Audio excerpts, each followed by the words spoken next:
હવે આપણે સંતોષ આનંદજી આપણે સામાયિકની વાત કરીએ. હું પદ મૂકું છું. હાજી.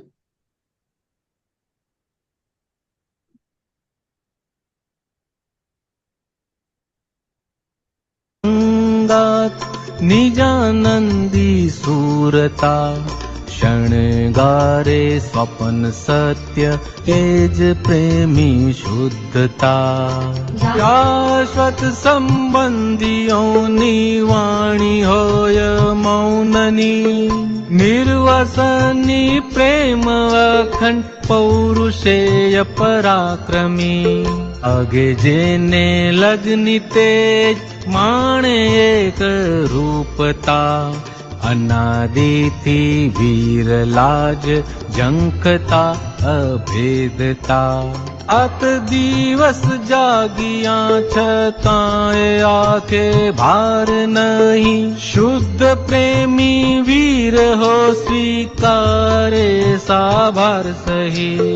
અશક્તમાં શુક બેઉ એક થવા ઝૂરતા, નિષ્પક્ષપાતી થયે સ્વયં પ્રેમી ઝૂમતા.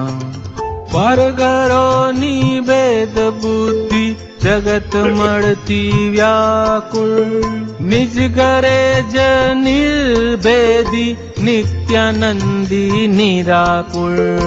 એક વાર વીતરાગ પરમાનંદ ચાખી જા, નિરંતર અભિવૃદ્ધિ સ્વાનુભૂતિ જાણી જા. આત્માનો સ્વભાવ મોક્ષ અખંડ સમાધિ જ, જ્ઞાની પુત્ર જ્ઞાન નેત્રે કાળ કર્મે અબાધિત. અવાચ્ય પરાભક્તિ નિજ સ્વરૂપ જ્ઞાતા, ભક્ત ભગવાન અભેદ અમી કુંભો છલકતા. સામૂહિક ચોવીસિયા સર્વોપરી મૂરતા, જ્ઞાન લગન અલૌકિક પ્રેમાનંદી પૂર્ણતા. ક્ષીણ મોહ જિનેશ્વર પ્રત્યક્ષ સલુણા, જ્ઞાન મોક્ષ ઉપાદાની પરમ સત્ય લક્ષણા. આદાનો સંગાત નિજાનંદી સુરતા, શણગારે સ્વપન સત્ય એજ પ્રેમી શુદ્ધતા.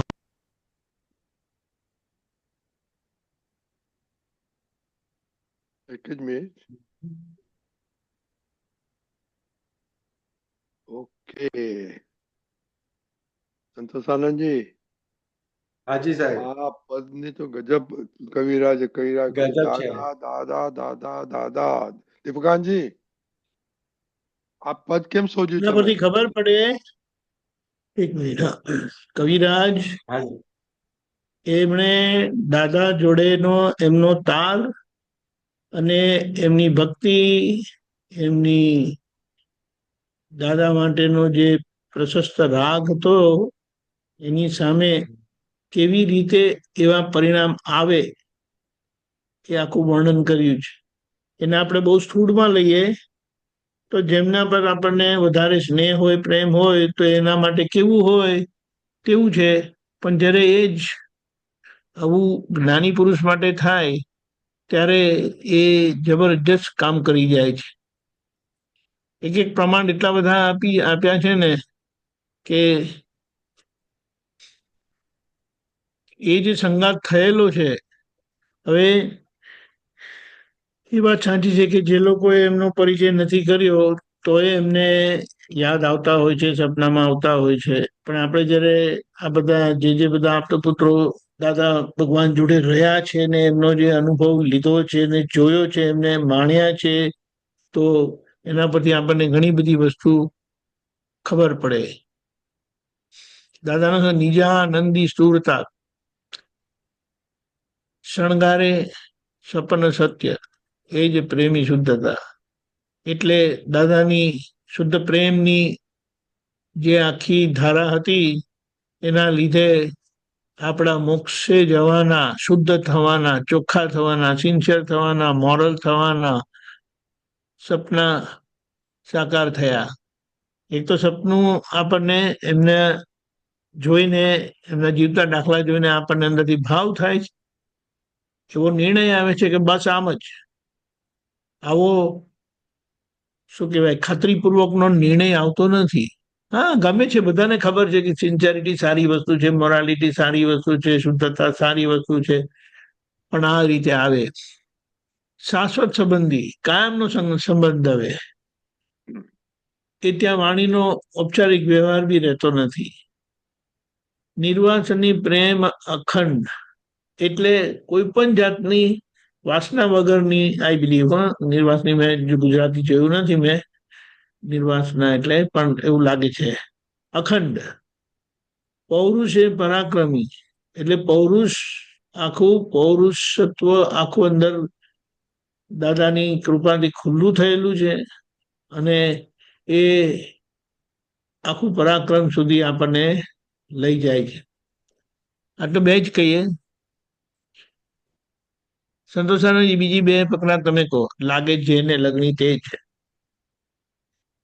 લાગે જેને લગ્ની તેજ, માણે એક રૂપતા, અનાદિથી વિરલા જ, જંઘતા અભેદતા. એટલે કે લગ્ની લાગવી ને, એટલે પેલું કેવું છે કે જેને પ્રેમ થયેલો હોય ને તો લગ્ની ખબર પડે કે એને જોવાની લગ્ની કેવી હોય.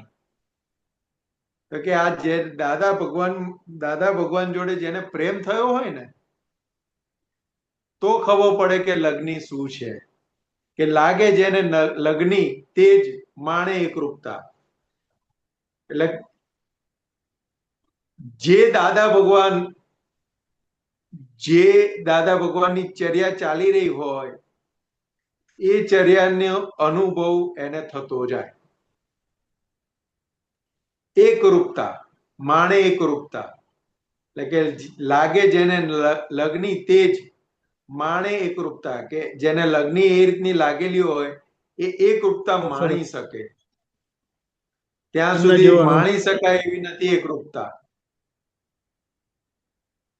એક સામાન્ય એક્ઝામ્પલ લઈએ ને તો બાળક મહિનાનું, 10 દિવસ, અઠવાડિયું, મહિનાનું કેનું હોય ને ત્યારે એની માને એની જોડે જે તાંતો જોડેલો હોય ને, એટલે બાળકની શું જરૂરિયાત છે ને એને કીધા વગર માને ખબર પડે. અને છતાં એની દરેક ક્રિયા, દરેક વસ્તુ કરવા છતાં પણ એને એનો ભાર લાગે નહીં ક્યારે. એટલે અંદર એકબીજાની જોડે એકરૂપતા કેટલી થયેલી હોય ત્યારે બાળકને જે કંઈ પણ થતું એ તરત માને ખબર પડે.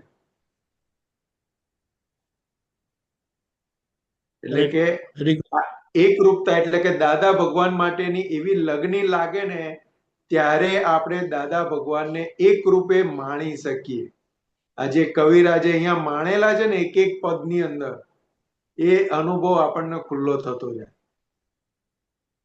અનાદિથી વિરલા જ, ઝંખતા અભેદતા એટલે કે વિરલાઓ અભેદતા ઝંખે છે, પણ એવા પુરુષ ભેગા થવા જોઈએ ને, એવું જ્ઞાન ભેગું થવું જોઈએ ને, એવો પ્રેમ ભેગો થવો જોઈએ ને. એવો પ્રેમ, એવો પુરુષ ભેગા થાય ત્યારે અભેદતા ખુલ્લી થાય છે, તે સિવાય ખુલ્લી નથી. રાત દિવસ જાગ્યા છતાંય આંખે ભાર નહીં, શુદ્ધ પ્રેમી વીર હો સ્વીકારે સભાર સહી. એટલે કે રાત દિવસ જાગે છતાંય આંખો પર ભાર ના હોય.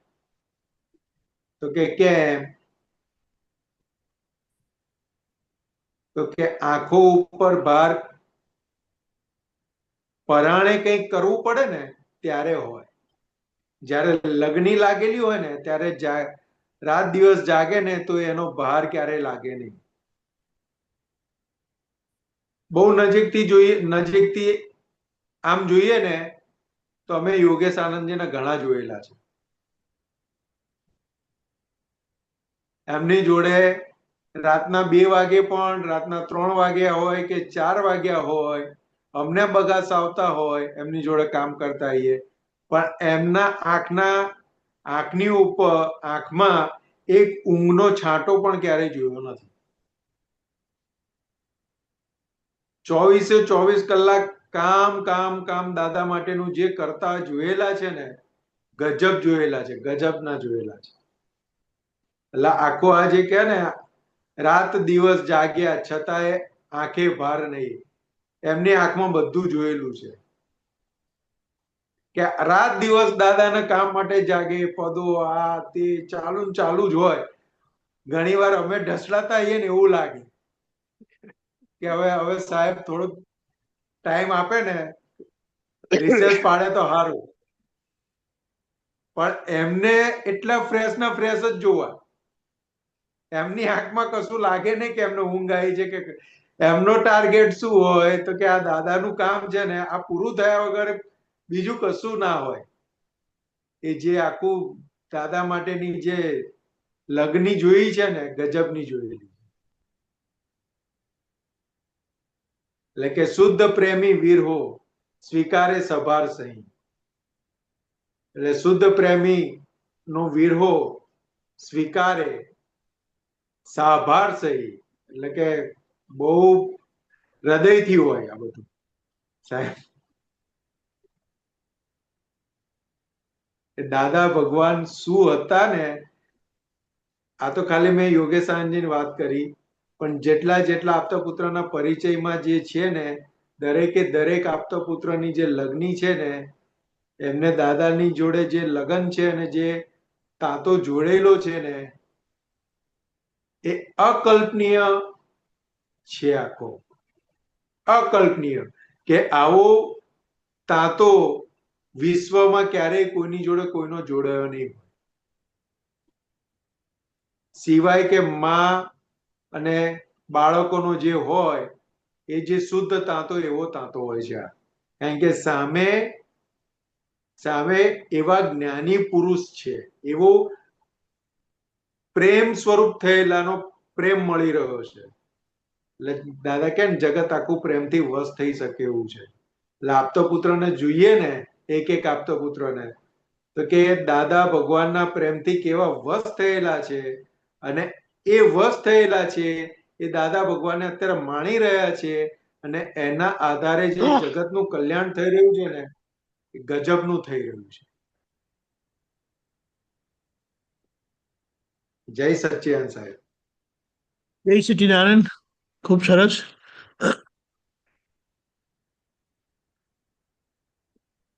કઈ બોક્સ સચ્ચિદાનંદ કાલનો પ્રોગ્રામ જોઈ લઈએ. એક મિનિટ ત્રિમંત્ર પેલા મંત્ર બોલાવો. આપણે દીપરાજી ફોલો કરજો. નમો વિત્ર